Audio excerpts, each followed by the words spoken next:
ভিক্ষাবৃত্তি স্বীকৃত না হলেও বহু পুরনো পেশা, এটি নিয়েও চলছে বাণিজ্য। অনেকে অক্ষম বা নিরুপায় হয়ে এ পথে নেমেছে, তবে পেশাদার প্রতারকের সংখ্যাও নেহাত কম নয়। চট্টগ্রাম শহরে এরা বেশি সক্রিয়। ভিক্ষার জন্য এরা শিশু ভাড়া করে। কে প্রকৃত ভিক্ষুক, কে ছদ্মবেশী, বোঝাই দেয়। সিফাতুল ইসলাম জাভেদের তোলা ছবিতে আল আমিন শিকদারের রিপোর্ট।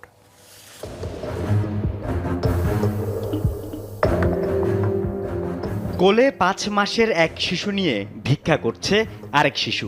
জিজ্ঞেস করলে জানায় বোন হাসপাতালে, তাই বোনের বাচ্চা নিয়ে চিকিৎসার জন্য পথে নেমেছে।